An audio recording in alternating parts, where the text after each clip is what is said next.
What is going on, people? We are Tottenham TV. Aston Villa 2, Tottenham 0 in the last game before BILBAO, the penultimate game of the Premier League season as well. And it wasn't one to remember, was it, Sim? It wasn't one to remember, like the many of the other games that we've played recently. 11 changes in the team from the second leg at Bodo. And it pretty much played out that way, to be honest. I thought, look, the players gave a much better fight in the first half than maybe what we could have hoped for or what we did hope for. But ultimately, it ended up being the same result.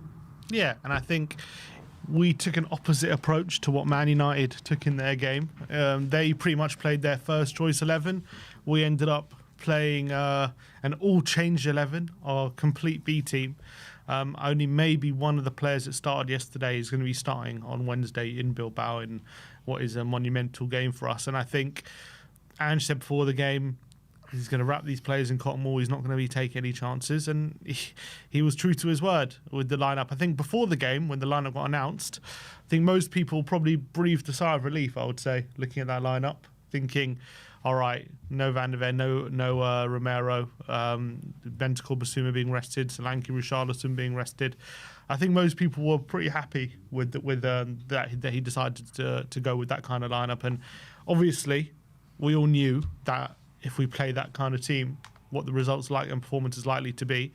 And I think in the first half, probably a bit surprised that it wasn't as easy as maybe it was for Palace last week to cut us open, create loads of chances, get good quality chances as well. And we were looking a bit of a threat as well. Odebear and Tell had some, and Son were doing some good link-up play in the early exchanges. We created a couple of opportunities, a couple of openings. Sonny was causing some problems down the left. They looked like, okay, maybe we're going to cause a surprise here. But I just think after the first 20 minutes, as the game went on, Villa kind of just took control and we struggled to get back in the game after that.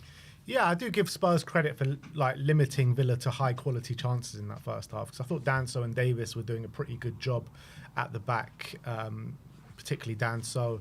I thought, like you say, on the transition, we were looking good with Sonny out on the left. We made one really good move on the day with it culminating in Odebear's kind of back heel, which went straight into the keeper's arms. But it was a lovely sort of passage of play.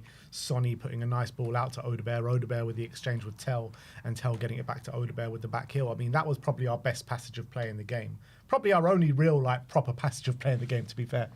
Yeah, I think there were a couple moments with Son which were threatening, I think. Obviously, right at the beginning of the game, he gets in behind Matt Cash, doesn't he? It looks like he's going to create a good chance, and he just dawdles on it a bit too long.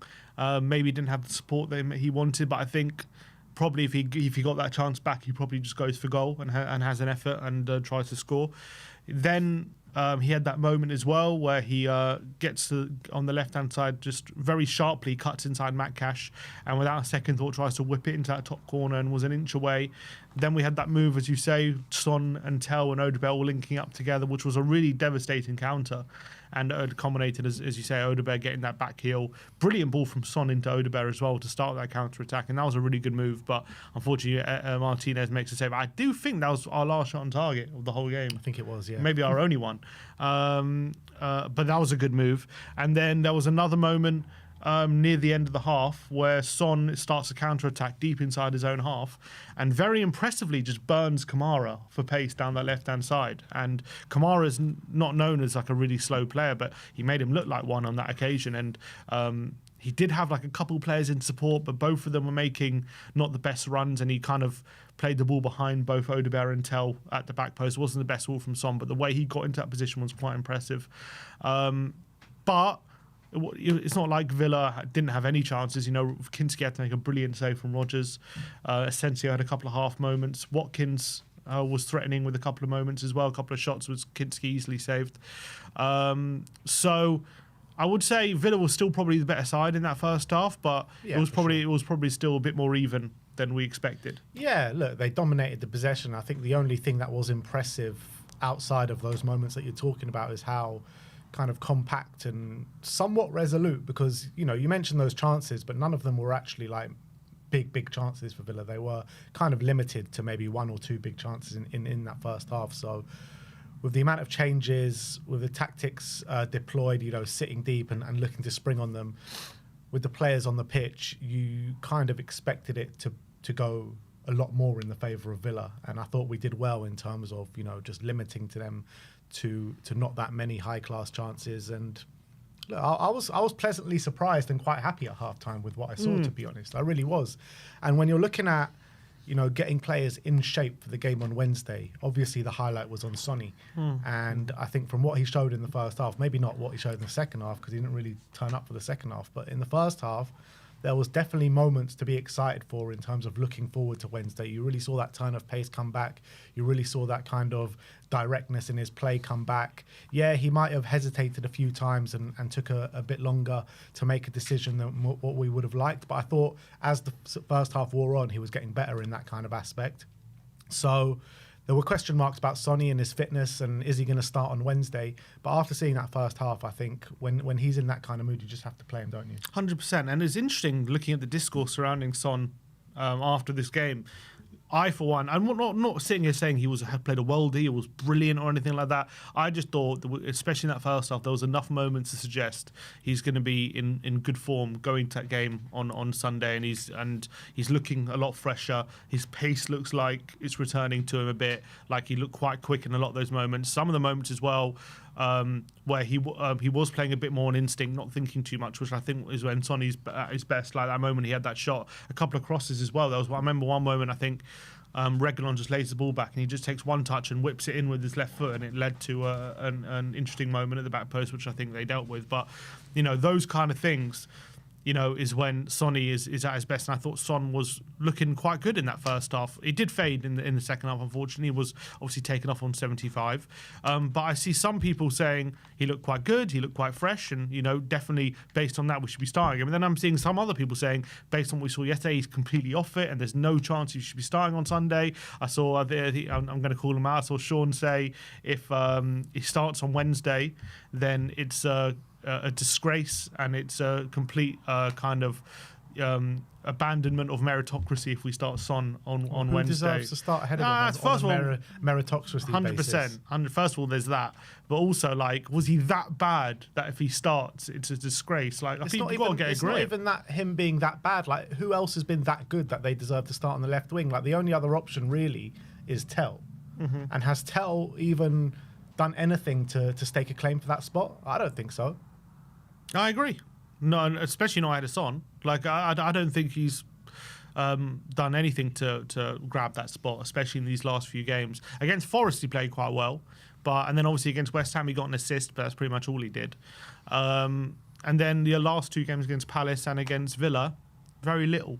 He's unlucky maybe not to get an assist for Odebear, but other than that, there was very little to suggest he's ready to start ahead of Sonny on Wednesday. Yeah. And I just thought Son looked a lot better than him when he was on the left, and I thought Son looked quite good in that first half. He was having quite a good game. He did have a poor. Maybe it's because second half he had a poor game. That's what sticks in people's minds. Because that's the last thing they saw is him not having the best second half. I just thought overall, I think he did more than enough to show he should be starting on Wednesday. Yeah, I completely agree. And I thought apart from Sonny, I thought Kinski had a very good game yesterday. He was probably our best player on the pitch, commanding his box, which I love to see from him yesterday. Claiming things in the box, catching some good catching on display. And obviously you mentioned it before, but that save in the first half was actually a top save. It really was. Stretched out, fingertips, and puts it out for a corner. But look, Kinski surprised me a bit yesterday because it's not really his kind of shot stopping and his saves and his commanding of the box, which is kind of what's come to the light of his performances recently or since coming to Spurs. It's mainly his playing out the back and with his ball at his feet. And I don't think he was that good at it yesterday in terms of playing out the back, and some of his passing was going wayward and out of play. But it was really his commanding off the box which really impressed me yesterday. He did play one brilliant throw to Odebear, though, didn't he? The throw, yeah. Which Odebear should have done a lot more with. Could have been in on goal there. But I think he had a great game, I agree. Although, what I would say is that second goal he'll be disappointed with. Because I did think it was quite straight. And I think most top keepers probably keep that out. He gets a good hand to it as well. So he'll be a bit disappointed that one slipped through. I don't think he could do much with the first goal, but I think overall made some good saves, was really good at coming and claiming crosses and commanding. I thought it was a very encouraging display, and he looked confident yesterday. So that was good. It was good from Kinski. He was definitely our best player, I would say. I was a bit disappointed with Mikey, though. I thought Mikey Moore got a bit kind of like physically dominated out of the game, to be honest. And we always feel this with Mikey. Whenever he starts on the right-hand side, he never really puts in a good display. He always earns his money when he's out on the left-hand side, and he looks a lot better and a lot more comfortable when he's there. Obviously, in this game, he did start on the right, ended off going off injured as well, which is really unfortunate. Hopefully, he can be part of the matchday squad in Bilbao, because it'll be such an experience for him. But yeah, it just wasn't. He just didn't really do much, did he? And you have to say as well, for the lead up to the first goal, he kind of gets caught on the ball on the edge of the area, which led to the corner, which obviously led to the goal. And he struggled. He really, really did struggle. Every time the ball came near him, Maatsen was bullying him, getting in his face, nicking the ball off him. He was really struggling to protect the ball, whether it's inside his own half or inside the opposition half. When he did have a little chance to maybe get one touch into the middle and kind of start an attack, there were a couple of occasions he did all right, but most times when he's like taking a touch inside, his second touch was him being tackled more often than not. Didn't get too many opportunities in the final third to show much. There actually were a couple of occasions he did have a fullback squared up, and you're like, all right, go at him, and he just didn't have the confidence to do it. He kept playing it back, and the moves end up breaking down when that happened, and we were forced to go backwards. It was it'll be a learning curve, and the guy is 17. Clearly, physically, he's got a lot of maturing, I think, to do. In my opinion, when it comes to playing in the Premier League. So I think you see elements that, in terms of speed of the game and reading of the game and what he wants to do, like there are elements that he can do it. I just think his body's quite kind of, you can see he's not quite there yet. And I think Maatsen just had the absolute freedom of that left-hand side, because Mikey Moore struggled to keep up with him. And Maatsen was having fun. He was nutmegging him. He was bullying him. Every time he got the ball, he was getting to the byline, because he just knew Moore was struggling to track him. And it was a difficult day for Mikey. Yeah, it was quite evident on the day that our left-hand side was so much stronger than our right-hand side, because I think Spence in the first half as well was just so sloppy. He was actually really annoying me, because he's the one that's probably closest out of this team to staking a claim to the first team after the good form that he had at the beginning of the season. But since he has lost his place to Udogie, his performances have kind of declined, which is unfortunate. And I actually thought Reguilon, he did all right from a defensive standpoint on the left-hand side. Look, it wasn't perfect or anything like that, but on a performance like that, there's no reason why he can't play these games where we're trying to rest players. I mean, I thought he was poor, to be honest. I don't think he was a disgrace or anything like that. I just thought he was poor. I didn't think he played well. I think most of the time he was just lumping it forward into midfield, and we were giving the ball away. Defensively, he was okay at times. I think they still got a lot of joy down that side, to be honest. I thought Cash was getting a lot of joy. Rodgers was getting quite a bit of joy down that side. I'm not saying he was worse than anyone else, but I just didn't think it was a great game from him, to be honest. I just felt like, did you not feel like Spence was just frustrating you a lot more than Reguilon yesterday? Because Spence has so much more quality than him, and you expect so much more.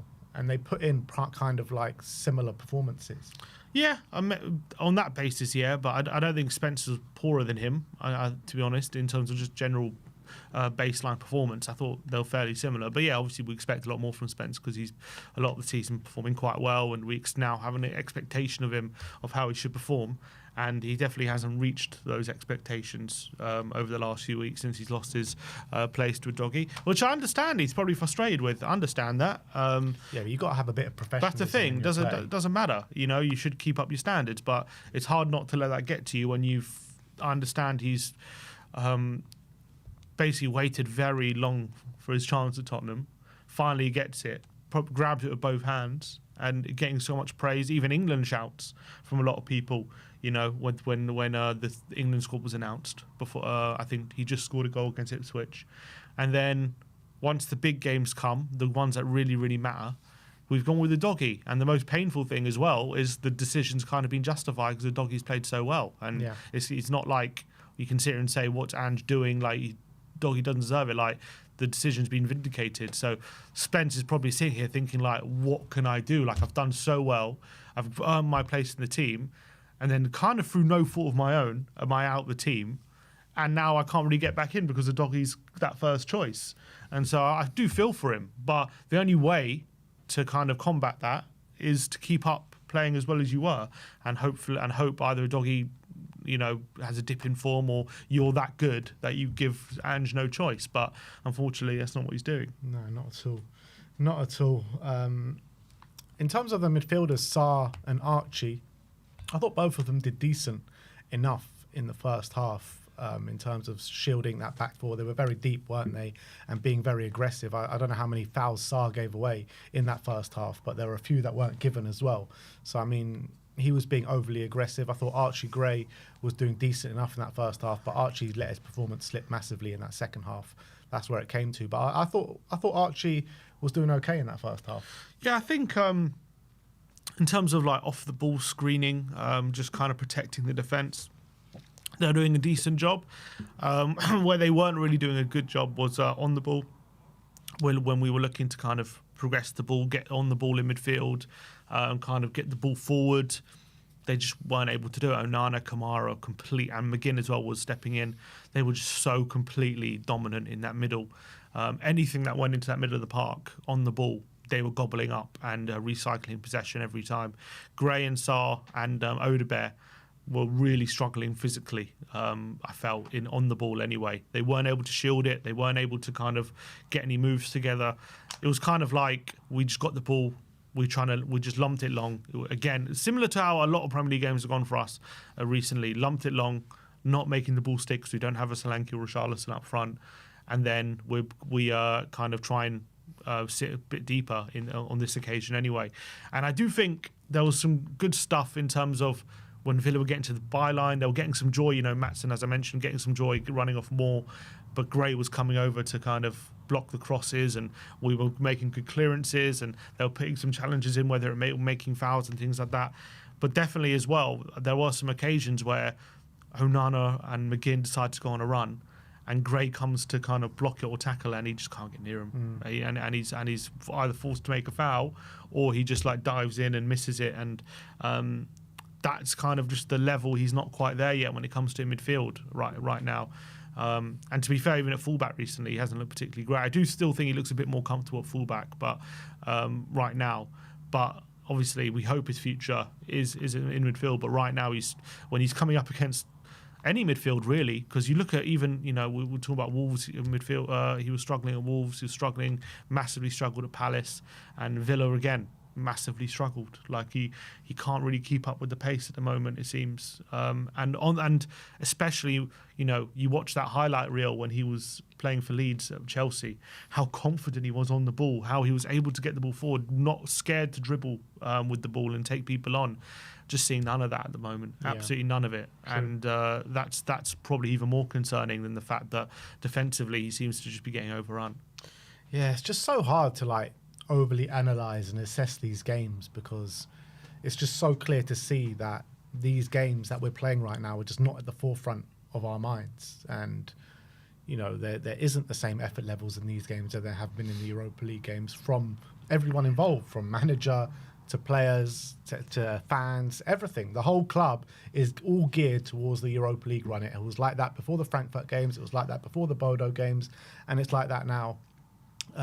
Before the final on Wednesday, which is completely understandable, to be honest, when you've got nothing at all to play for in the league.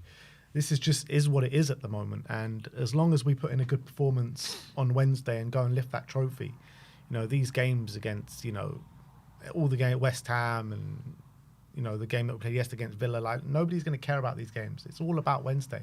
And I think that's what people got to understand, because I see just so many angry fans after every loss. And, I was like that as well come a few weeks ago. But it's just all about the Europa League. That's all that matters right now.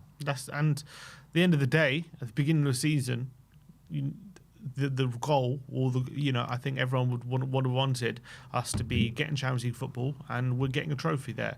And at the end of the day, that's what Europa League achieves. And as much how painful and horrible it is to watch these Premier League performances, and no doubt, it's not something, especially when you're talking about fans paying money to go to games and travelling up to Villa. Apparently, it wasn't a full away end anyway yesterday, but when you've got fans paying a lot of their hard-earned money to go and watch these games, and we're putting out these kind of performances, it's hard to sit here and say that it's justified and no one, who cares kind of thing, because people are paying their money, and they probably deserve better than what they're getting, and that's absolutely true. But on the flip side as well, fans know exactly what they're going to see. You should know by now. They know exactly what they're going up for. You know what I mean? You should be no illusion before going up to Villa yesterday what was about to happen. It was so obvious that we were going to lose. We were going to put our second string team, and that's it. So I agree with you on that. But still, fans who did go have paid money, and that's obviously something that has to be taken into account. But at the end of the day, would a fan paying their money rather we play a really strong team and really go for it and risk the game on Wednesday, or would they rather us play a second string 11 and go for glory on Wednesday and have our best chance we can of winning that trophy? And I'm sure all the fans would probably have said, as long as we win the trophy, even though it's a bad performance, that's what we've got to do. So I think we all know that Europa League is so massive. Sonny called it his biggest game of his life. I think that's what a lot of players probably feel like right now. Ange knows, look, whether he's staying or not, what a massive game that is for his career and his reputation. It's either worst manager in Tottenham's history league-wise this season, or the cold manager who's going to drop the mic saying he always wins a trophy in his second season and does what he says. Everyone knows how much is riding. Interesting listening to Ange's press conference after the game, asked about Romero and Van de Ven. He said, and Vicario and the doggy all being left out. And he said, when we have those guys fit and available, our chances of winning massively improve. That's what the stats have shown, and that's obvious for everyone. And he said, I just can't risk it. He said, I can't risk them not playing or picking up something when we've got a massive game on Wednesday. Man United took the opposite approach. They have the approach of, we've got 5 days between this game and Wednesday, and they're going to have 2 rest days, and they're going to have 2 game days on the training ground, and that's enough rest day for me to play up my full strength team, and we can get that match sharpness in 2 weeks gap or 10 days gap between the game and the Europa League final was too much. And that's also fair. And I think in a perfect world of our season, injury-wise, had gone differently, we probably would have done something similar. But I think just the way things have gone for us and the kind of how much is riding on Wednesday, he took the decision of not doing that and just making sure we have our best 11 that we have available for Wednesday. And I think we've performed well in the Europa League, even when we've had lots of changes. I know it's not really been 2 weeks, it's usually been 1 week, but still, it has happened, and we've usually turned up and performed. So I'm confident he'll get them ready for Wednesday, and that kind of the fact that we're having a 2 week break hopefully shouldn't be too much of a factor. It's interesting though, the route that Ruben Amorim has taken, because when he won in the quarterfinals, he said it's all about the Europa League now, and he's going to be prioritising the Europa League. He's going to be playing kids in the Premier League, which he did do for that 1 week afterwards. But then ever since then, he's gone full strength, and now he's taking the narrative of the way he's going about things now. So I just don't understand kind of the way Ruben Amorim is managing this situation. It felt like, in his mind and the way he's talking about it in the press, the Europa League was a lot bigger for him going into the semi-finals than it is going into the final. Yeah, he said after the game yesterday, he said, we're Man United, we need to be at our best every game, we need to be competing every game, and we also need the match sharpness as well. Although he did say after he took off Casemiro, Bruno, and I think Luke Shaw to protect them for the final. So obviously that was in his mind. But he's of that opinion. We need to create a culture that we need to be ready every game, and just because we've got a final coming up, I guess it doesn't mean that we don't try and go and win every game that we're there for, and that's the kind of standards we need to hit, and that's also fair. I understand that as well. And maybe, look, you could maybe read into it that Ange maybe thinks I'm gone anyway, so I'm just going to do all I can to get into that final and win that final, and then I'm probably going to be sacked anyway. So as long as I win the trophy, I don't really care about anything else. I'll tell you, maybe that's the case. But if Jose Mourinho was manager of Manchester United right now, I reckon he's resting everyone on this week. Everyone. Well, that's what apparently, when he was manager of Tottenham, that's what he wanted to do. Yeah, that's why he got sacked. That's why he got sacked. Well, that's why I've heard anyway, that he, against Southampton on the midweek, because we had a midweek game, he wanted to kind of rest everyone in view of that Carabao Cup final, and Tottenham weren't happy with it. So, because they wanted him to play a full strength team. So I think, yeah, he probably would have, but I don't know. I don't like. You've also seen other men, like for example Arteta, in the lead up to some big Champions League games. He's gone for a strong team because maybe he wants to keep up the match sharpness. You can go either way, really. I think for us, given our league position and given the fact that this trophy means, just the fact that we could win a trophy means so much more to us than Man United. Just as in, we're not looking at that Champions League spots. We're looking at the trophy. We're looking at winning something and how big that'll be. I guess we just can't take any chances. And that's for them, it's like if they're looking to build a culture and they're looking to build that more team cohesion, which they just haven't had, then it's more like we're going to get our first 11 out there. And yes, we pick up. It's worth risking a few injuries ahead of the final to do that, I guess. Maybe that's his feeling. Yeah, I do think if it wasn't going the way it did this season, with players going down and breaking down so often, I think Spurs probably would have gone a little bit stronger yesterday, but it's just not the way. Like, we lost 2 players yesterday alone, you know what I mean? We lost Sarr and Mikey Moore in the game yesterday. We lost Kulusevski in the game prior to that. I mean, players just dropping like flies at the moment, and they have been doing all season. So I think it's the right way to go about things if you're a Spurs manager to completely protect these players. Because if Sarr's out for the final, we've literally got no midfielders even on the bench. Like we've got no Gray midfielders. would be the last one. Gray would be the last one, exactly. And you don't really trust him in midfield in a cup final, do you? All of a sudden, a lot of people suggesting Sarr might even have started the final with Gray, with Benteke or Basuma. Now we kind of have to find a solution now if Sarr's in the 10. It's like it's gone from can we find a solution to what is the solution, because we need one. Yeah. But look, that was the game. 2-0 loss against Aston Villa. But let's just put that to the back of our minds now. Let's prepare for BILBAO. And I cannot wait to get out there, people. I cannot wait. And you know what? Like, it's just like, it's so hard not to just like, it's so hard to be like negative and angry about the Villa game when you just know in a few days' time you're going to be out in BILBAO and you've got a cup final, European Cup final to have all your focuses on. So, look, it is what it is, guys. Just everyone just get excited, get confident, and get buzzing for the cup final, which is only in a few days' time, people. Yeah, 100%. And I think we're all so excited. I've never, like, obviously we were excited for the Champions League final, don't get me wrong, but like there's a different buzz. Like everyone kind of feels like maybe this is our time. Like maybe this is the time we're going to go and win that trophy. That's never a good thing, though.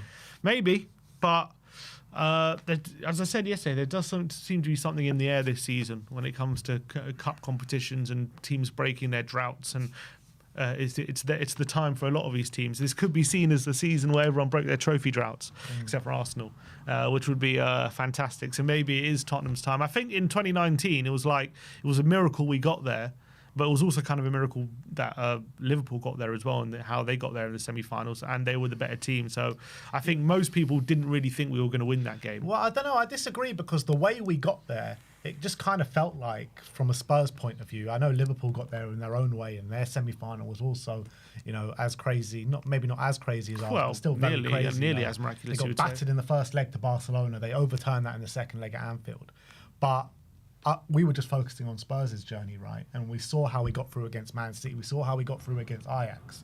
And I remember the narrative being like, look, our name's on the trophy. Look how we got there. I think people were hopeful, but we knew we were the inferior team. Yeah. We knew Liverpool were much the better team than us. And as much as we were, I think obviously there's a feeling maybe it is, but I think going into it, we knew we were still the underdogs and we're still the inferior team, and there's still the likelihood is we're probably going to lose, even though there's obviously a good chance, it's a cup game. We're still a good team at that time. We weren't a bad team like we are now. Like, we were still quite a good team. We did finish fourth, even though we collapsed in the league. We still got that top four. We still had a lot of very good players. So obviously the feeling was we got ourselves a chance. But I think going into it, I don't think anyone was really expecting us to win. Now it's just a bit different. Now it's like I don't think anyone's going into this game. Basically, we're both as shit as each other. Yeah, like, but there's nothing to fear in this. There's nothing to fear in this game. We 100%. There's no reason to think we're worse than Man United. We can beat them. We know we've beaten them already 3 times this season. This could definitely be our time. This could definitely be our time coming Wednesday. I can't remember the last time we've gone into a cup final with kind of 2 teams as 50-50 as it is. Like, quality. When you go into like a North London derby, like you're dreading it. You know what I mean? Not just because right now they're better than us. Even when we were good, you're dreading it. Just because I was relishing it then. But it's like the fear of losing and like what that could mean, and the tension in all these games. And obviously you're kind of looking forward to it, but also the back of your mind, that tension, you're kind of dreading it. But I don't think there's any of that feeling going into this game. Everyone's just excited. Everyone's just looking forward to this game and can't wait to see what's going to happen in Bilbao, I think. Yeah. All right. Let's move on to player ratings from the game yesterday. 2-0 against Aston Villa. Kinski up first. Sim went for 8. I gave him a 7. Look, I thought he was our best player on the day. Commanded his box really well. One real top save in there. And the kind of routine saves that he had to make, he did make as well. So I thought a really good performance from Kinski yesterday. Yeah, big up Kinski. Another good game after following on from a pretty good game against Palace as well. So I think he's done well since stepping in. And maybe it shows he could have stepped in earlier for Vicario, although wouldn't say it was massively needed, but Vicario has obviously been letting standards slip in the Premier League, and we've been saying, does Kinski deserve a run in the Premier League? And we weren't sure if he was ever going to get it, but he has in these 2 games, and he's done himself proud. Fair play to him. Yeah. So I think made some good saves. That one from Rodgers, it's going to go under the radar because we lost and it's just a meaningless game, but that is one of the saves of the season. I really think so. Unbelievable fingertip save when that was reaching the corner, and I think that was phenomenal outstretched save. And he was unlucky as well because he played a brilliant ball to Odebear in that second half, who should have really taken it in his stride and gone on to create a chance, and he just took a bad touch and it didn't happen. But I thought overall commanding, confident, good shot stopping, although one bad mark was the second goal. Probably should have done better with that. He'll be disappointed with that second goal. Let it slip through him. He should have saved it. But I think apart from that, pretty good performance. Jed Spence up next. Sim gives him a 4. I gave him a 5. I was getting really frustrated with Spence, particularly in the first half, because I thought his offensive play was just kind of non-existent. He was just being really sloppy, really lazy on the ball. From a defensive standpoint, I don't think he got dribbled past or anything like that. And I thought, when it came to his one-on-one defending, he was fairly good. And I did think he improved a bit in the second half as well. But those moments in the first half, it's just become a bit of a staple of his play recently in the last couple of weeks. Just really kind of lethargic play from him. Yeah, and I think maybe he's so used to dribbling himself out of trouble that when he can't do it, he just seems to resort to just going long and aimlessly, and it's becoming a bit frustrating. And he doesn't do it with much quality. At least when you've got Porro going long, he's got a bit of quality in those passes, and it goes close to or finds a man. When Spence does it, just overhits every time and just goes straight back to the Villa defence, and they get to recycle possession. And I think he's been guilty of that quite a lot recently. I do think they were getting quite a bit of joy down that side, because I think obviously Mikey Moore wasn't giving him much help. Not because he wasn't trying, just because I don't think he was able to, really. Yeah. He was trying, but he was just every time losing his man because he just wasn't able to keep up much. And I think that was also obviously hampering Spence. But I think in his one-on-one duels, especially there was times in the second half, late in the game, where I think Bailey came on and was taking him on one-on-one, and he dealt with those situations quite well. But overall wasn't a great performance from him. Kevin Danso up next. 6 all round for Danso, and I thought, he was probably our best defender on the day.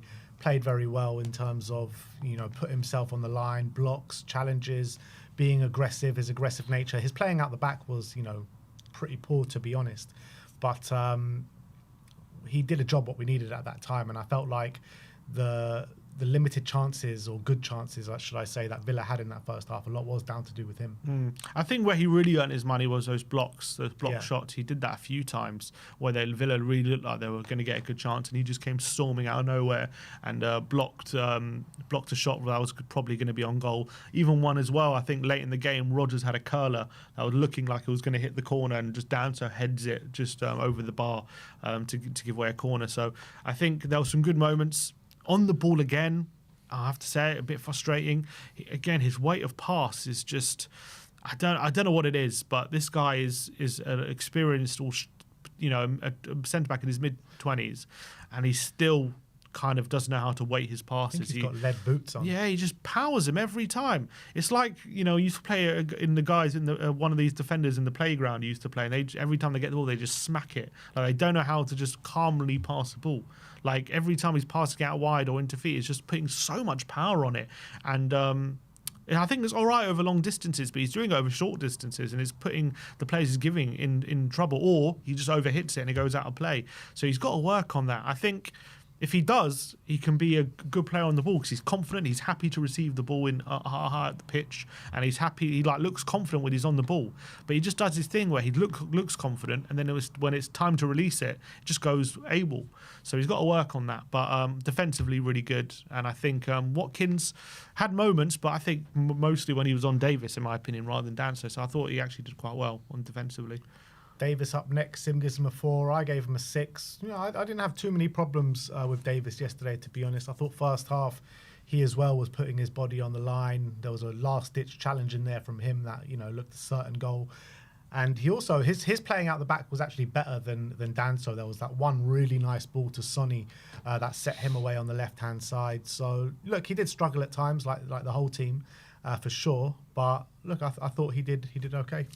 Yeah, I think it was okay. It wasn't great. I thought Watkins was getting a bit more joy out of him down that side than he was out of Dan. So I think, look, I don't think it was a terrible performance, but I just thought Dancer was better than him, and I thought defensively he was a bit more of a weakling. So gave him a 4.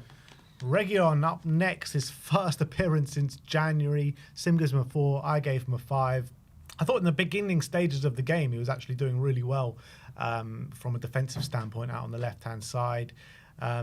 The one embarrassing moment, though, from him, wasn't it? When it looked like he got flicked by Onana. Oh, my God. And he was going up, showing up his shirt to literally everyone. Look what he did to me. Look what he did to me. There was nothing in it. There was nothing there. He's like showing nothing. He's like, look at my abs, basically. Look at my abs. Look at them.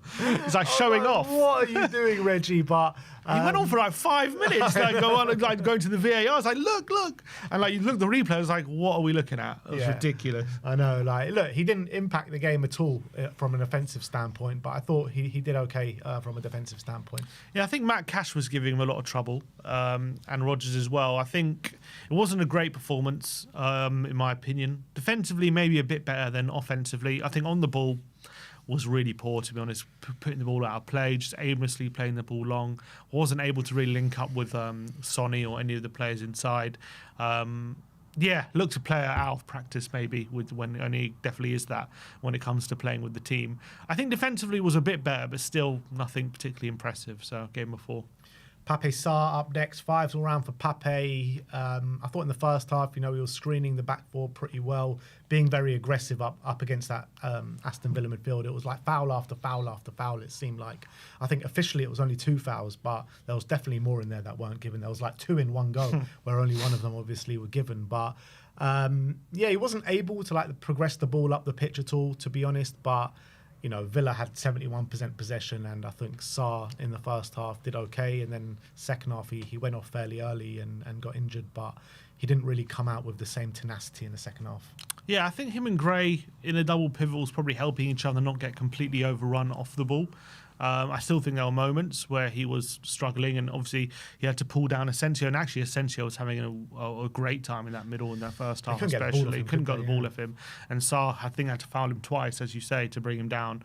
And then clearly he must have twinned something or whatever, because he wasn't moving right in that second half and had to go down the tunnel right at the beginning. But I thought there are moments where he kind of had it under control in that moment. But again, I think Villa, as the game went on, was starting to really put the screw in that position, and I think Sarr was looking a bit lost at times. Archie Gray, Sim gives him a 4. I gave him a 5. Again, at the centre of midfield for Archie, which he just doesn't look kind of physically ready for that kind of position in the Premier League. I thought he did better in the first half than he has done in the past, but second half I thought his performance probably massively declined, and I wasn't delighted with his first half display, but I was, content with it. But then in the second half, it did decline massively. Yeah, I think on off the ball, when it comes to positionally, and this comes to maybe his reading of the game, what a clever player he is. He was doing some good stuff, blocking cutbacks and being in the right position.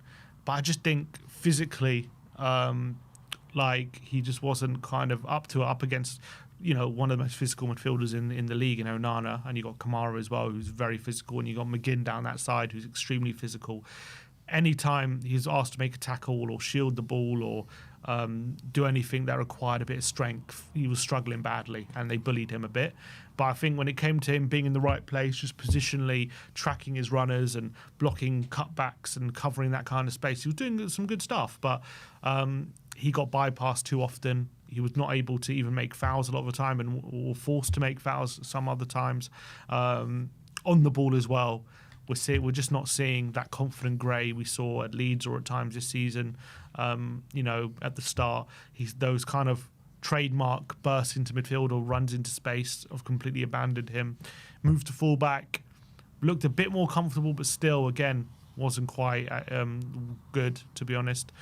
Still struggled in that moment. Obviously, was moved to left back, I think, at one point. Then I think he ended the game at right back. But either way, it just wasn't great from him. Wilson Odebear up next. 5s from him. Not much to report, to be honest, from Odebear. Got into a good position with some nice link-up play with Tell with a back heel that was straight at the keeper, which would have been an unbelievable move if we could have finished that off. And it would have been a delightful goal from him. The one moment as well when Kinski throws the ball over the pitch, he's got to be doing better. He's got to show a better first touch, because he was in there if he does. But yeah, apart from that, it didn't really make an impact, to be honest. I thought it was pretty poor apart from those two moments.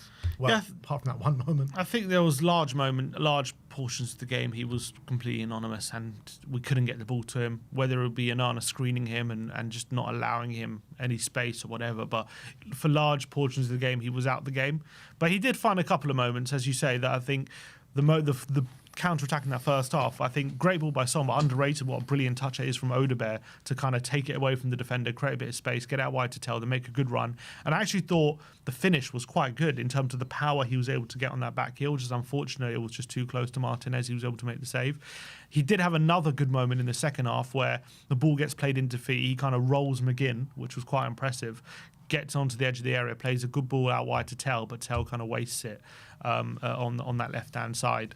Apart from that, he really did struggle to kind of get involved in the game, and he had that moment as well. He got in behind the defence in the second half, but a bad touch, just doesn't quite get it away from the defender, allows him to kind of outmuscle him and win the ball back, and that could have been a good opportunity.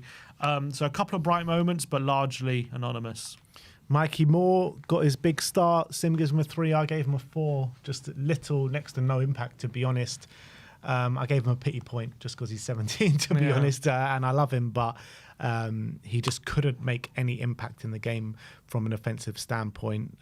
He won a few duels. That's about all that came his way, to be honest. And yeah, it's a bit frustrating seeing him on the right-hand side, because he's a lot better on the left, and I think that's proved whenever we've seen him this season. He was on the right, did end up going off injured in the second half as well. He just seemed to get physically overawed by that Villa team, who are a very obviously aggressive team. Yeah, I feel bad for him. And I don't want to be harsh on him, but I think the reality is he probably was our worst player on the day. He just wasn't up to it. Maatsen was bullying him, was having a bit of fun with him, wasn't physically able to keep up with him. When he was able to ask to take him on, wasn't able to do it. Didn't have the confidence or just wasn't able to. It was tough. It was a tough day. When he had chances to show what he could do on the ball, didn't really do that. Was kind of taking heavy touches and wasn't really up to it. And it was just unfortunate. There was even one moment where I think Basuma plays a ball in behind, and he's like well favourite to get there ahead of Maatsen. And he does end up actually winning a free kick, but he had like 2 or 3 yards on Maatsen and just allowed Maatsen to catch up with him, where he should have really been getting away from him, and he just couldn't do it. He just couldn't get away from him because I think physically wasn't able to. So it was a difficult day for Mikey. Sonny up next. 6-0 round for Sonny. Definitely our best outfield player on the day. I mean, he was our only real outlet in that second half on that left-hand side. He was doing well up against his fullback, burning him for pace on a number of occasions. I think his decision-making could have been a bit quicker, to be honest, but there was one moment where he cuts inside and plays a lovely shot that goes just wide, and you're thinking, if that goes in, that's the Sonny of old that we absolutely adore. And obviously the ball he played out to Odebear that created that chance for the back heel that we talked about before was delightful to see as well. He didn't really come out for the second half in that same kind of mood, but that first half is kind of not exactly what we want to see from Sonny, but a few traits that we haven't seen in a while. Yeah, and I think the way he was running and his pace was really encouraging. There was a couple of moments where, right in the beginning of the game, he burns Cash in behind and dawdles on the ball a bit too long. But the way he just got away from Matt Cash was quite impressive. But he did allow Cash to get back in on him. He shouldn't have allowed that to happen. He then had one moment where he just takes one touch, gets a cross in, and that was a really good ball. Unfortunately, just doesn't fall for tail, and Villa are able to clear. He cut inside and had a really good effort near to the far post, which was a brilliant moment for him. The pass to Odebear was fantastic. The start of the counter-attack, and right at the end of the half, he just burns Kamara down that left-hand side on a really good counter-attack. And unfortunately for him, he kind of guilty of rushing the pass potentially, because he just kind of he had a lot more time, and he actually created a lot more separation against Kamara than maybe he thought he did, and he kind of just rushed the pass, ends up playing it behind Tell and Odebear, and the chance was gone. But that was a really good moment from the counter attack as well, and it's more just about how fresh he's looking and his pace he was showing, and he didn't seem to be like kind of struggling to take people on or anything like that. He seemed to be a lot more kind of up for it on those moments. But yeah, second half was a bit more of a struggle for sure. Matisse Tell, Sim gives him a 4. I gave him a 5. Again, just more huffing and puffing without really showing too many signs of quality. He did play the ball to Odebear with that back heel that we keep speaking about, because it was our only real chance on goal.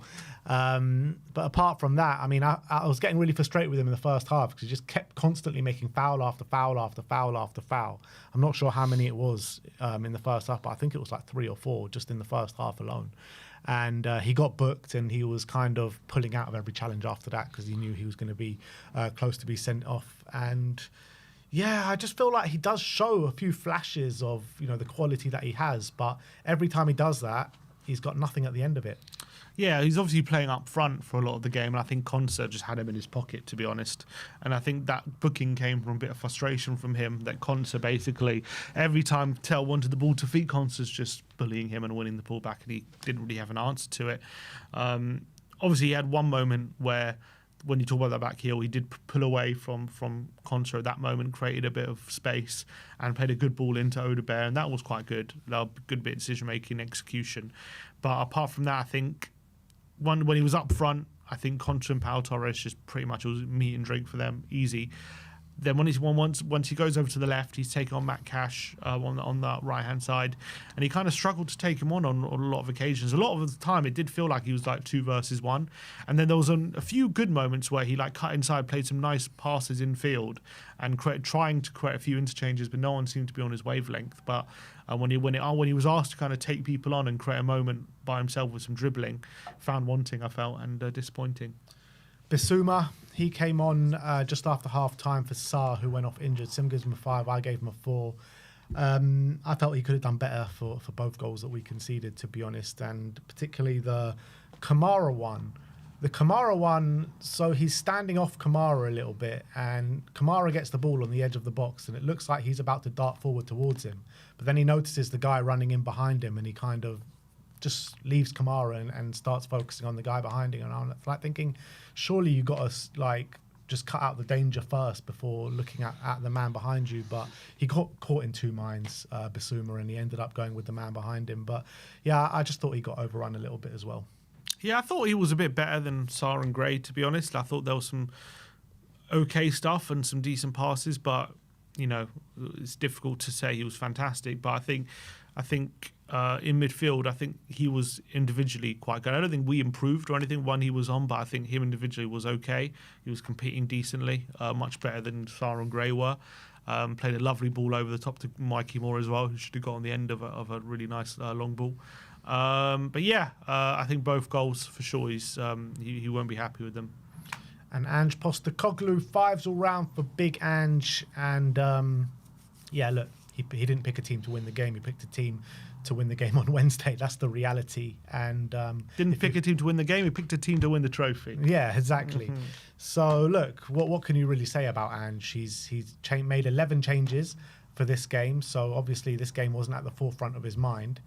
And it showed on the pitch. The players were surprisingly more up for it in the first half than I thought they would, but ultimately the quality told on the pitch. And look, it's down to Ange Postecoglou at the end of the day because he's the manager. We're rating him on this game that he managed, and he didn't manage it to win the game. No, he didn't. And yeah, we did all right for about an hour, I would say. And then as soon as that goal went in, it was only going to go one way. And I think for a lot of that game, a lot of it was just down to Villa being nervous, maybe with how much was at stake in this game, and they didn't want to screw it up. And that tension you could feel in the crowd and in the stadium. They were maybe kind of struggling with all the stakes that were in this game. But yeah, I think Ange, I didn't have a problem with the 11.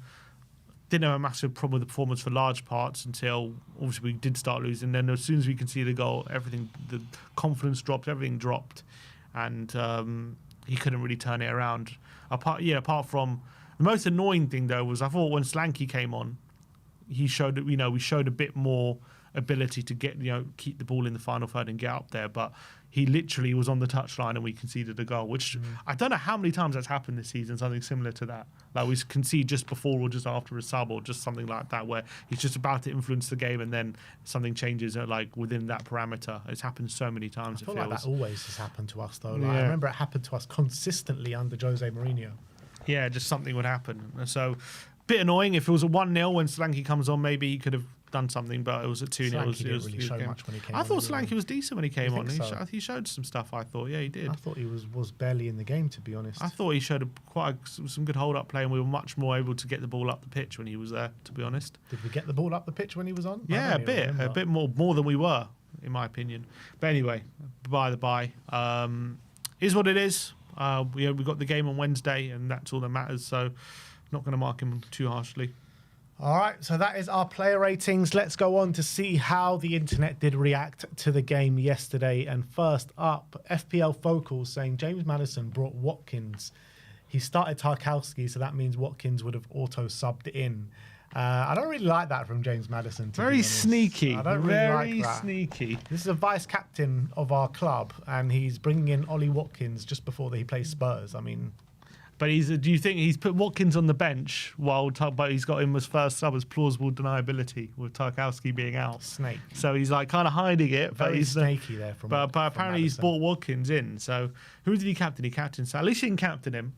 That's something. But yeah, looks like Maddison had very little faith that we were going to do anything yesterday. That is mad though, isn't it? He's like, we're shit. Well, I'm going to captain fucking Watkins. What is like in terms of like mentality wise? I know it's very different when it comes to like betting rules, right? Like, players are not allowed to bet against their own team because there's match fixing. They're not allowed to bet at all. They're not allowed to bet at all. But in terms of mentality, like, isn't that technically betting against your own team? Like fantasy wise, I know it's a game. It's FPL. I know, but still, but he's kind of like betting. What if you're playing FPL for money? You know what I mean? You're betting against your own team. Yeah, like I said, I don't like it, and I think it's very snaky of him to leave him on the bench, knowing he's definitely going to get something on as well. Like, but he's started Rodgers, so it's not like he's hiding that. Yeah, but Rodgers probably was always in his team. Watkins, he literally brought in. Just he brought Watkins in.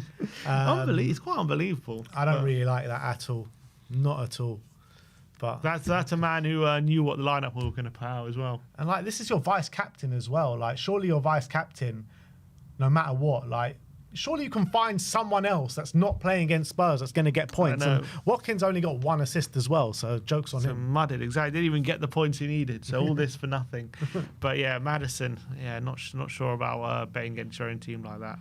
Squawker Live says Tottenham have gone 12 consecutive Premier League games without a clean sheet for the first time since 2010. We were quite a good team in 2010 as well. That was under Harry Redknapp. Yeah. Modric, Van der Vaart, Bale. Yeah. Still not a great stat though. 12 games out of clean. Well, I'm guessing that's Premier League games because obviously in the Europa we did. But does that stat surprise you? It doesn't surprise me by any stretch of the imagination. No, doesn't surprise me at all. ONTHFC saying he's effing seething. If that Europa League is so bad, then how come your lot never won it, Rob? Even trophyless Tottenham have won that competition twice already. And yeah, I mean, I posted this video of Robbie on Twitter a few days ago, and he just seems so salty that Spurs are playing Manchester United in a cup final when Arsenal have just bottled every competition that they've been in this year. I know. And Very salty. the way he's talking about it, he's got such a problem with it. I know, Hasn't he? massive Such a problem. It's a joke. How can they win? How can the winners be in the Champions League? It's a disgrace. That competition's poor. Blah blah blah blah blah. Look, I've stated many times in this competition, you've had players, teams pretty much in the top four. Apart from in the Premier League, got all teams in the top four of all the other major leagues. So if it's that poor, are you saying all the other major leagues are really poor and teams in the top four there would get relegated or would not do well in this league? Or are you just being salty and you can't hack the fact that we're going to win a major European competition? Like that's reality. Yeah. And I understand that, yes, we had to beat Bodo to get here, and they're not the biggest team and the best team in the world, 100%, but they had to beat a team that in contention or currently level with top four in Serie A to get there. So they're a good team. You've got Bilbao, who are fourth in La Liga. United had to beat them. You've got Frankfurt, who are third in the Bundesliga, and we had to beat them. So there are teams currently probably going to be playing Champions League football next season, right, by right in the league, who couldn't win this competition. So as much as it doesn't sit right with you that the 16th and 17th, the Premier League are going to be competing for the final, you just got to live with it, mate, and realise it's a good competition and it's a hard competition to win. And just because we're going to win it doesn't diminish the achievement. And if it's so, they're all going on about how this Europa League is such an easy competition to win. Why haven't you won it then? If it's such an easy competition to win, why are you going out to the likes of Villarreal and Olympiacos? They've been in it enough times. Please tell me. You know what I mean? These Arsenal fans are actually such a joke. Such a joke. And why is no one going mad about Crystal Palace potentially being able to play Europa League? They're in the bottom half of the table. Crystal Palace could win the FA Cup today. You know what I mean? And if they win the FA Cup, they're in Europe. Do they deserve to be in Europe? Yes, absolutely. They're sitting 12th and 13th, wherever they are in the league. Like, it's an absolute disgrace that Crystal Palace could be playing European football next season. If they win that FA Cup, they absolutely deserve it, 100%. And look, it's just because Man United and Spurs, we shouldn't be where we are in the league. So they don't like the fact that one of us is going to get a get out of jail free card. They just hate it. They could resent it, and also they resent the fact that they're not winning a trophy, and one of us is. Yeah, exactly. So when are we going to start having the conversation? When does Declan Rice need to leave Arsenal to win trophies? And you know what, as well, exactly. And you know what? All this conversation is only coming around because when we were good back under Pochettino and we finished second and they won the FA Cup, all the Arsenal fans consistently said it doesn't mean anything if you don't win a trophy. It means nothing. We're the ones who got the trophy and we've had the better season. We made the argument, we've had the better season. I mean, what you have done doesn't mean anything if you don't win a trophy. So we're just giving it back to you, mate. Yeah. ONTHFC saying, you're Europa League finalists, ladies and gentlemen. 6 questions and Saeed. Honestly, just so much pain. So much pain, man. Oh, God. I'm so used to just seeing that angry, expressions growl, in thumbnails. When was the last time I didn't see that, honestly? Probably Frankfurt and Bodo. Yeah, honestly. It's in Premier League anyway. No context Tottenham. This is what Bergval's going to do. Come on. Bergval is getting ready for that final. He was on media duties, people. It means everything. If you're on media duties, that means you're fit to play, apparently. Yeah. United Arena saying, with just 1 point in 6 games, Manchester United and Tottenham are the worst teams in the Premier League on current form. It's insane, isn't it? Yeah. The last 6 games. And we've played 1 game more than a lot of these teams. One of those teams are guaranteed Champions League football next season. Not just guaranteed Champions League football, but guaranteed to be in pot 1 of the Champions League next season. Exactly. We're the cream of the crop. We're going to be put there in the likes of the names of Barcelona, PSG, all these kind of teams. One of us is the cream of the crop of Europe. It's insane. It's just mad. I do think this is just a one-off. I don't know. Look, maybe I'm wrong, but I reckon we're not going to be seeing this on a regular occurrence, a team finishing this low, but potentially winning Europa League. I think it's just a weird season, in my opinion. And I know they're trying to create this narrative because the drop off in Europa League is going to be happening every year. Teams can finish this low and win this competition. I just think it's do you think Palace are going to win the competition next season? Being in that Europa League, I highly doubt it. They got a good chance, to be fair. If they actually keep Glasner and their players together, they do have a good chance. I'm not saying they've got no chance. Obviously, what other Premier League team would be it? We don't know yet, do we? In the Europa League. But I'm not saying they got no chance because Glasner has experience in that competition. But I wouldn't bet against it. It's not like they're going to be favourites. Like we were favourites going into this competition or anything. Yeah. It could be Man City as the other team. Could be Man City, yeah. Could be Arsenal if they lose the next two. Pro Tottenham says Tottenham under Ange Postecoglou this season. Europa League. That's literally what it's like. We're just going down. Forget the other river. Forget the other path. We are going down that rainbow path, people. Opta Joe says Tottenham have now lost 25 games in all competitions this season. Their joint most defeats in a single campaign in their history, along with 91-92, which is 25. And I wouldn't bet against it being the worst ever with 26 coming on the last day of the season. Yeah, well, for sure. I mean, either way, we're going to be so probably depressed after a loss and we'll lose, or we're going to be so full of only 2 days after a parade and celebration. Yeah, there's no chance we get anything like that last game, is there? And also, Brighton's still battling for Europe, aren't they? Still got a lot to fight for. Yeah. They're 8th place. Yeah, Brighton are on 55. They're level with Brentford, no? And depending on who wins that cup final, if City win it, that 8th is conference. Place playoff, yeah. Brighton can actually win that conference, can't they? Or anyone who finishes there. Any English team can win that, for sure. SM says, Matt Law says, I was initially a bit surprised by the Tottenham lineup last night, but the more I thought about it, the more I thought Postecoglou was absolutely right. The way Tottenham's season has gone, he just couldn't take any risks. He'll have them ready for Wednesday night. Yeah, and I think that's what most Spurs fans feel at the moment. I know I've seen a lot of United fans seeing our lineup saying, they're not going to be sharp for Wednesday, all this stuff. But I think we know the importance. We're going to be ready. It's not like we're going to have no time on the training pitch or anything like that. We'll be fine, I think, for Wednesday. I think it was just the right thing to do. SM says Spurs caption this like he just finished playing a pre-season friendly. It's so true.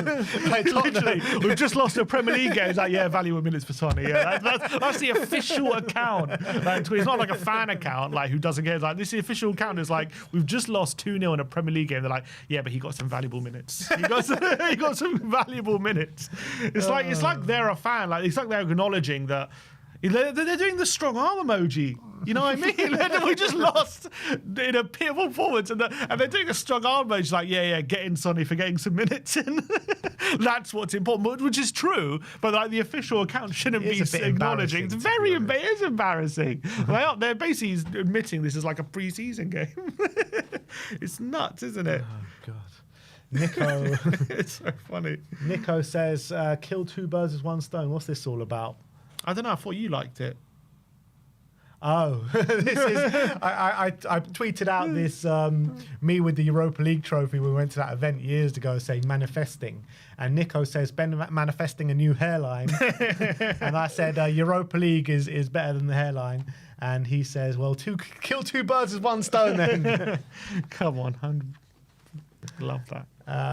Johnny Blaine says 25 defeats in all competitions, joint most in the season.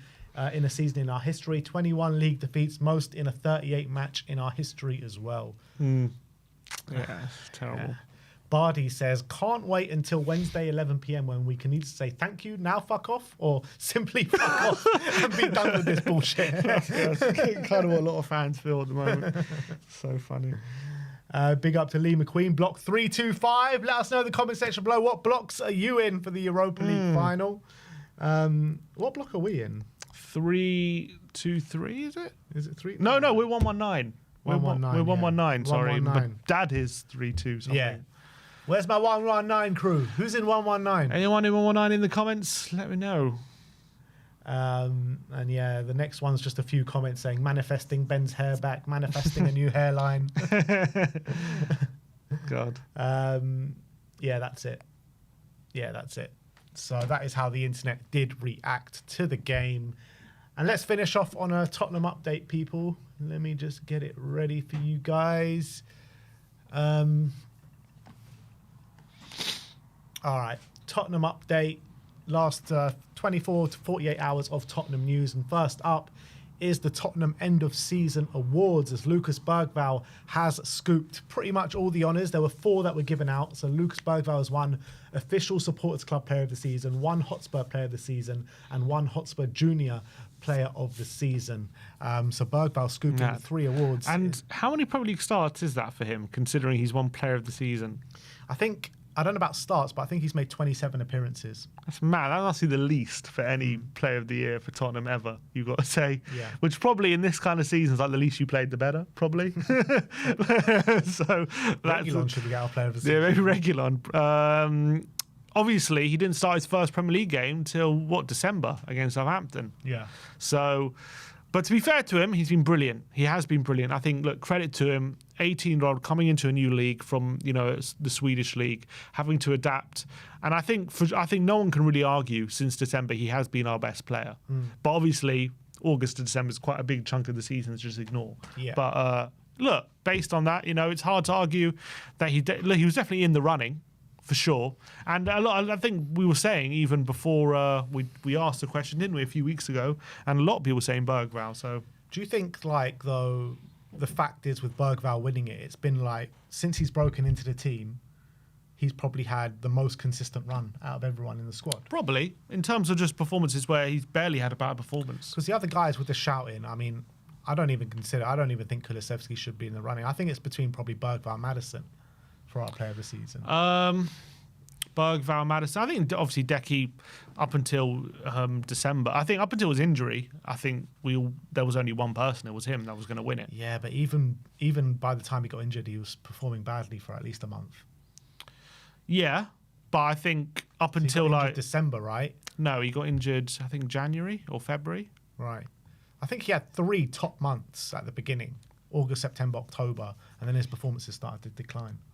I think November, December, he was still pretty good. He wasn't as good as he was, but he was still pretty good in November, December. And then I think January time, he was pretty bad for a month. And then he got injured. And then since he's come back, he hasn't really been great. But, you're talking about if Bergvall is in with a shout, then Decky definitely is, because they've probably been good for as long as each other, I would say, in my opinion anyway. But I think when you're looking at the course of the whole season, probably Maddison has been our best player from start to finish. He's probably one. I know he's had bad games, but he's probably been the one who's kind of consistently always had kind of enough good games in between his bad games, I would say, or maybe the most good games. And obviously his numbers are very good when it comes to goals and assists and things like that. Porro deserves a shout. Definitely his late season form gets him up there for a lot of it, but he's barely been injured and did have a bit of an iffy period when we had all these, especially around the Tamworth game, he was playing poor. But I think around that, I think beginning of the season and lately he's been brilliant. And obviously he's really starting to rack up those goal contributions again, like we know he does. Obviously Spence, a lot of people were saying he had a shout before recent form, which has probably let him down. Yeah, I think Solanke maybe an outside shout, but maybe just his form, especially his injury, and then he had a poor form between January and now. Although up until maybe a few weeks ago, he's just been on a run in Premier League where he scored 4 in a row, so it's not bad. But and also the way you start the season was good. But I don't know, he probably just haven't quite done enough. You can't really give a Player of the Year to a striker who has less than 10 Premier League goals. It's hard to justify that. Yeah. Brennan, I guess, is the only other one. Yeah. Imagine a player who could potentially get, he's on 17 goals for us, and no one's even talking about him. Yeah, it's true. And Sonny won goal of the season with his corner goal from against Manchester United, which I don't think there was any doubt that goal wasn't going to get given goal of the season. Yeah, I'm trying to think of too many stunners we've actually scored this season. There was one in the cup, wasn't there, from Sarr? Sarr against City. That was a good one. Goal. That was a good one. Wasn't top bins, not but had good. Any bangers this year? Porro scored against Bodo, but that was obviously a fluke. Any bangers anyone can remember in the chat? I don't remember too many absolute bangers. Regardless, Sonny deserves it. Yeah, if he meant it. We said he meant it, didn't we? I think of course he meant it. Yeah, he meant that Olympico. Of course he did. And he tried it a few times after that as well. Bergvall's been close. His goal against Liverpool was pretty good, but again, that's not a banger, really, is it? I can't think. Yeah, Sonny's a clear winner. Let's be So honest. I think Solanke's diving header against Newcastle was underrated. Yeah, that was pretty decent. That was underrated, but Porro put 2 bangers in, someone said. One against Bodo. What was the other one? What was his other one, guys? Can't remember off the top of my head. Yeah, I can't remember who his other goal he scored.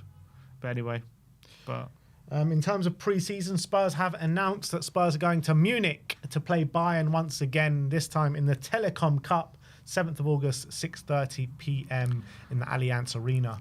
really getting... So we're going back to Korea and we're going back to Harry Kane. Yeah. And the second summer in a row. But the Harry Kane deal had those 2 friendlies in it, so I'm guessing this is one of them. Did we play 2 already? Or was that... Yeah, but the one in Korea I don't think counted. So the one in Bayern and this one count? I guess so, I don't know. Well, we're definitely squeezing as much money out of Harry Kane as we can. Get that Allianz revenue money. We are squeezing as much money out of Kane as possible. In terms of Bilbao, THFC Flags and Tottenham have put out a statement for all you guys going to Bilbao in the stadium, and they say wear white for the game to create a strong visual effect in our supporters section. And as it was so impactful in the home game against Bodo in the semi-final earlier this month, supporters travelling to Bilbao are encouraged to wear something white for the game, such as your favourite home shirt down the years. Further information for our plans to create a special atmosphere in the stadium ahead of kickoff will be communicated separately. So plans in place, people. Yeah, and I think the sea of white against Bodo in the home game was a sight to behold. I don't know if Van der Ven said... looking at the tifo and all the fans in white gave the team power and strength, he said. He said it was something fantastic to witness. So hopefully we recreate that in did you say there's going to be a tifo? No. They said more plans are going to be in place, but they'll be communicated soon. It'll be interesting if that'll be nice if there's a tifo. That'd be nice, cool for the final. And yeah, I think everyone in white. I think did we wear white for the final Madrid? As in us, personally. I think you did in the vlog. I remember in the vlog you did. I can't remember if I did. Was it like a thing though, like saying? Can't remember. I don't know if it was. I can't remember. It might have been. But yeah, I think something that we should all be doing. Get a sea of white going. Yeah. Let's talk about Mikey Moore now, because Fabrizio Romano says that Tottenham top talent Mikey Moore has signed with new agents as he will be represented by Unique Sports Group. The Spurs Gems signed a deal at the club until June 2027 last summer. One more addition for the USG after Ethan Nwaneri. And Give Me Sport, off the back of that, has said that Tottenham are ready to hand Mikey Moore a new contract as they are determined to prove his value to them after deciding that there's no way they'll allow him to join the Bundesliga heavyweight Borussia Dortmund when the transfer window reopens for business in the summer. And it's interesting him joining this USG, because I believe that when Nwaneri joined them, he signed a big contract with Arsenal straight away after that as well. So I assume this is hopefully going to be the same. Yeah, and I think, look, as much as there have been times he struggled this season, whatever, I think for a 17-year-old, he's done pretty well, in my opinion. There's not many 17-year-olds who have played as much as him this season and also shown as much as him. Obviously, there's been a few, but they're, like, at the moment, some of the world's top talents. And I think Mikey Moore, positive season for him, and I think he deserves a new contract, and I think this season will grow in belief that this guy is going to be a top talent for us, in my opinion. Yeah, so let's hope he does sign that contract, because I think he's going to be massive for us in the future. Give Me Sport are claiming that Juventus star Dusan Vlahovic could be made available for an affordable transfer fee. Juve would ideally want £35 million, but they might even greenlight a sale for £20 million, largely due to his sub-performances lately and the fact that he's about to enter his last year of his contract, and Tottenham are well informed on the situation. Would you like to see Dusan Vlahovic at Spurs? I mean, for 20 million, it's hard to say. I mean, he hasn't been great for Juve, to be honest. Last season, though, I thought he was really good. Last season, at times, he was good. I think clearly, look, obviously for Fiorentina before that, he was very good. That which convinced Juve to stump up the money for him. I like him. I think he's a good striker. He's got a good left foot. But I don't know. There's something missing from him, I think. I don't know if he's got like... He's like one of these strikers who's strong, but he's like not dominant. You know what I mean? He's not like physically dominant. So like he can still get bullied, but he still kind of relies on his physical traits, which aren't quite up there, I feel. And so he can kind of be bullied out of games. But technically he's good. He's got a good left foot. I mean, for that price, I wouldn't mind it, I guess. And I think if you I think he might be a striker who needs to play in the two. The thing is, though, I don't like this. For that price, he's good. Like, we need to buy players that are just good, that are going to do the business for us, not just because he's on a cheap deal. That's the way the club look at it, and that's the completely wrong way of looking at getting deals done. We need to just buy players that are going to be good for us, you know what I mean? Not just because we want to skimp out on a bit of money. Well, support a different club then. But that's the way that us as fans should be looking at it. Like, we shouldn't be looking at it like saying, oh, you know what, for 20 million, he'll be a decent signing. Like, well, would he be a decent signing for 50 million? We don't want him then if he's not going to be. Yeah, but you always got to make these judgment calls. Like, for example, Chiesa, like, they only signed him because he was cheap. Didn't sign him because, like, I know he hasn't done great. He's had no impact. I know. I was like, I wanted him in the summer. You know, but players are worth certain amounts, and some players are worth the risk for certain amounts, and some players are not for other amounts. And that's just how you got to make the judgment call sometimes. Yeah, I mean, but for us, like, we need to take this squad onto the next level. And every signing is so important for us. That Chiesa signing for Liverpool wasn't really important. Like Trossard, if he was 70 million, they probably wouldn't have got him, but because he was 30, they went for him. Yeah, Arsenal, and he's done well. Like, that's, you know, you got to make those kind of calls. L'Equipe are claiming that Jonathan David is in talks with several European clubs now, with his contract coming to an end. Juventus, Napoli, Spurs, and Villa all in talks with the Canadian forward. Yeah, it's ramping up. I think the ones with Napoli are really ramping up, and I think it makes a lot of sense because I think him and Lukaku up front would be brilliant. Replace Osimhen. Replace Osimhen. They play a front two. I think he's the kind of striker as well who probably would really thrive off having a strike partner, and I think under Conte it would really work. So I understand why those links are there, and obviously they might be Serie A champions as well. We have to wait and see. So I think that makes a lot of sense for us. I think it definitely makes a lot of sense in terms of being a kind of alternative to Solanke, selling Richarlison. And I would love him at Tottenham if we can convince him. I do think we're going to need Champions League football for that to happen. If we have any kind of case, anyway. But yeah, if I'm him, I think Napoli is a really good option. Yeah, look, I think all these options. I mean, with the Juventus one, it makes sense if they're trying to get rid of Vlahovic and bring in Jonathan David. Well, they're going to do Moani. He's kind of gone quiet, hasn't he? Yeah, I think he had a really good start, and then he's just been off the boil. But I think the Juventus just in general have been off the boil. Graham Bailey saying that Tottenham are among the clubs interested in re-signing Southampton right back Kyle Walker-Peters, who will be a free agent in this summer window after contract talks between him and Southampton have gone down the drain several months ago. So he's on a free at the end of the summer. Ticks a few boxes for Spurs, but I don't think he's at the required quality. I like him. I think he's been probably one of Southampton's better players, but doesn't say much because they've been one of the worst teams ever in the Premier League. So I also think he was a bit better last season in the Championship, and as well last time they were in the Premier League he was a bit better than he has been this season. So there's probably a bit worry he might have declined a bit this season, but then again he is playing in one of the worst teams ever, so it's hard to know if it's him or is it the team. I think he's a good player. I don't think he's kind of top 6 quality, I would Definitely say. not. I do think he's a Premier League player. I do think he's good enough for a Premier League team, but he's I think the bottom end of the Premier League. Yeah, probably a mid-table, bottom end, something like that. In terms of squad to, player, Leeds or something like that. You know what I mean? Like, I don't think he's. You know, I think he could play for like a Fulham Europa League player. I think he could play for like a Fulham and fit in there. I think he could do a good job. Who do Fulham have at fullback? At the moment, Robertson and who's the right back? Castagna or Tete or Tete. Yeah. Like, I'm not saying start. I'm just saying he could be a player for them, like, and fit in well, like, or a squad player. But for us, I was happy to do it this season. I think we could have done with it this season, to be honest, considering how it's been gone. But now that the season's come and gone, I just want to not go down that path, I guess. And last but not least, the Sun are reporting that Manchester United, Tottenham and Bayern Munich are all among the clubs interested in signing Cristiano Ronaldo Jr.